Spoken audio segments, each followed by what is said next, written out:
They found Mr. Lawrence standing before the fire in the great drawing-room, but Joe's attention was entirely absorbed by a grand piano which stood open. "Do you play?" she asked, turning to Laurie with a respectful expression. "Sometimes," he answered modestly. "Please do now. I want to hear it so I can tell Beth." "Won't you first?" "Don't know how. Too stupid to learn, but I love music dearly." So Laurie played, and Joe listened with her nose luxuriously buried in heliotrope and tea roses. Her respect and regard for the Lawrence boy increased very much, for he played remarkably well and didn't put on any airs. She wished Beth could hear him, but she did not say so, only praised him till he was quite abashed, and his grandfather came to the rescue. That will do, young lady. Too many sugar plums are not good for him. His music isn't bad, but I hope he will do as well in more important things." "Going? Well, I'm much obliged to you, and I hope you'll come again. My respects to your mother. Good night, Dr. Joe." He shook hands kindly, but looked as if something did not please him. When they got into the hall, Joe asked Laurie if she had said anything amiss. He shook his head. "No, it was me. He doesn't like to hear me play." "Why not?" "I'll tell you some day. John is going home with you, as I can't." "No need of that. I'm not a young lady, and it's only a step. Take care of yourself, won't you?" "Yes, but you will come again, I hope. If you promise to come and see us after you're well." "I will. Good night, Laurie." "Good night, Joe. Good night." When all the afternoon's adventures had been told, the family felt inclined to go visiting in a body, for each found something very attractive in the big house on the other side of the hedge. Mrs. March wanted to talk of her father with the old man who had not forgotten him. Meg longed to walk in the conservatory. Beth sighed for the grand piano, and Amy was eager to see the fine pictures and statues. "Mother, why didn't Mr. Lawrence like to have Laurie play?" asked Joe, who was of an inquiring disposition.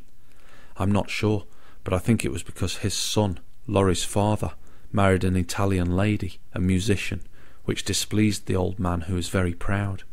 The lady was good and lovely and accomplished, but he did not like her, and never saw his son after he married. They both died when Laurie was a little child, and then his grandfather took him home. I fancy the boy, who was born in Italy, is not very strong, and the old man is afraid of losing him, which makes him so careful. Laurie comes naturally by his love of music, for he is like his mother, and I dare say his grandfather fears that he may want to be a musician. At any rate, his skill reminds him of the woman he did not like, and so he glowered, as Joe said." "Dear me, how romantic!" exclaimed Meg. "How silly!" said Joe. "Let him be a musician if he wants to, and not plague his life out sending him to college when he hates to go." "That's why he has such handsome black eyes and pretty manners, I suppose. Italians are always nice," said Meg, who was a little sentimental. "What do you know about his eyes and his manners? You never spoke to him hardly," cried Joe, who was not sentimental.